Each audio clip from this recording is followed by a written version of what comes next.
In this video, we're going to discuss how to write an interval of numbers using interval notation. We talked in a previous video about set notation, so it's good to know both notations. However, I would say probably in algebra and trigonometry and calculus, we tend to use interval notation more often just because it's a little bit more concise and easier to write. But interval notation, as the name implies, is only for intervals. So for example, this set here that we discussed in the previous video on set notation, there's no way to write this in interval notation. And the reason is because it's not an interval of numbers. So an interval implies that the numbers are all connected on the number line. There's no space between them. And here, with this set that we looked at, there definitely was gaps between those integers because you have numbers between like 2.5, 4.7, and so on. So this is not an interval, so we would not use interval notation. Everything else we discussed in our video on set notation was an interval. So, for example, this set that we looked at here, we could describe this using interval notation. So when we use interval notation, here's a couple things that happen. We're going to indicate the left boundary of the interval. So the left boundary of this interval is 2. And then we're going to put a comma, and then we're going to indicate the right boundary of the interval, which in this case is 5. So this is showing that we're discussing all the numbers between 2 and 5, which is what has been shaded here. And then the question just is, okay, are the numbers 2 and 5 themselves, are those endpoints included in this set or not? So in this case, they are, right? We see a filled in circle on the number line indicating that, yes, I'm graphing that number. We see the or equal to in our set notation showing that x could be equal to 2 or 5. So to show this in interval notation, we put brackets around the 2 and the 5. So that interval notation there at the bottom, that's talking about then the number 2, the number 5, and all the numbers in between.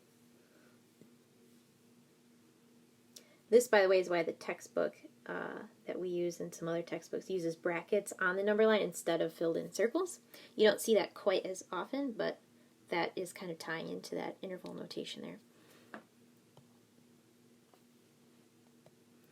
So if we don't want to include the endpoints, like here, right, we had open circles at -1 and 7, then we're just talking about the numbers strictly between. So those are still serving as our boundaries though, right? -1 is still the left boundary. It's just we're going really, really close to it and never going to get there. Same at the right end. 7 is the right boundary. We said in the last video we can't cut it short. We can't cut it off at 6.5 because now we've still left off some numbers, right? Even if we cut it off at 6.9, you can still get a little closer to 7. You can go to 6.9999, right? So this is showing with the open circle that we're going all the way up to 7, just not including it. So for interval notation, we would put parentheses instead of the brackets to show that we're not including the numbers at the ends. So this interval is saying we're talking about the numbers strictly between -1 and 7. And that's why our book puts parentheses on the number line instead of the open circles. So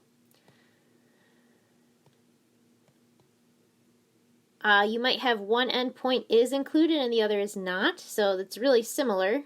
0 is the left boundary, and we're including that. 4 is the right boundary, and we're not including that. So parentheses at the right end, bracket at the left end. It's important when you write in interval notation to always indicate the left boundary first and then the right boundary. So we would not want to write 4, 0. That doesn't make any sense for interval notation because we want to write the smaller number first, or in other words, the left boundary has to come first, then the right boundary. that's important to keep in mind when our boundaries are not finite numbers. So with this example here, we had a definite left boundary, right, of 2, and we are including 2 in this set of numbers. That's why it's a filled-in circle. So that's the left boundary. Now if we follow that shading to the right and we're trying to find the right boundary, we're never going to find one. It just keeps going and going, right? We're talking about all the numbers that are greater than or equal to 2. So to indicate that the numbers are just getting larger and larger, we indicate that with the infinity symbol. And with the infinity symbol, we always use parentheses, never a bracket, because infinity is not a finite number that we could include in our set. In other words, your variable x cannot be equal to infinity. That doesn't make sense. So I'll use parentheses for infinity. All right, here, we're starting at 5 and going to the left. So again, think left to right or smaller to larger, right? So when we write our interval notation, we've got that comma. The first value that we indicate is supposed to be the left boundary. So this is why I think a number line is really helpful for translating a set of numbers into interval notation. You can look at the number line and say, okay, where's the left end? Well, it just keeps going. It just keeps going forever to the left. So to indicate that, we write negative infinity. So negative infinity means we're going forever to the left on the number line. Positive infinity indicates that you're going forever to the right. And it's always parentheses for those. Okay, so our left boundary, well, we don't have one, so we wrote negative infinity.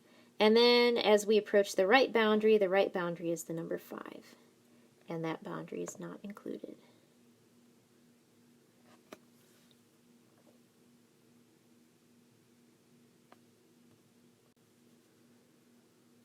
Okay, this set of numbers is really 2 separate intervals, right? It's one set of numbers we're talking about, but there's a gap separating the 2 parts of this set. So in the set notation video, we discussed 2 different ways to write this. We can write it as one set notation expression, or we could write it as a union of 2 smaller sets. In interval notation, we don't have a choice. Set notation, we had a choice of how to write it. Interval notation, there's no way to write this set of numbers as one interval. You have to write it as a union of 2 sets.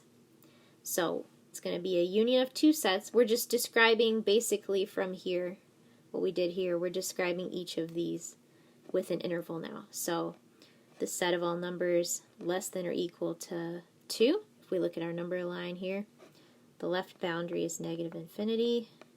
It's not really a boundary, but it's going forever to the left.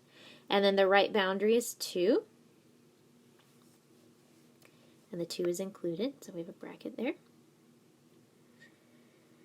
And then for the set of numbers greater than 10, 10 is the left boundary, and it's not included.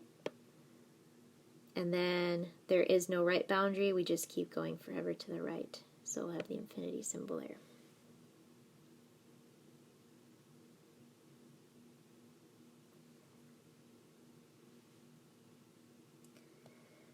With this set, basically all real numbers except 1, we saw many ways to write this in set notation.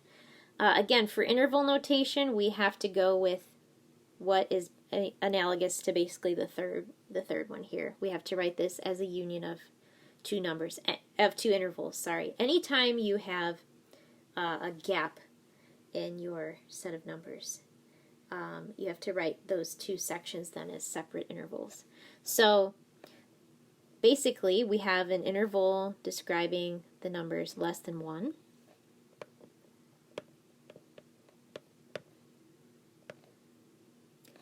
And then we have an interval describing the numbers that are greater than 1. And then we put the union symbol in between to write it as one set.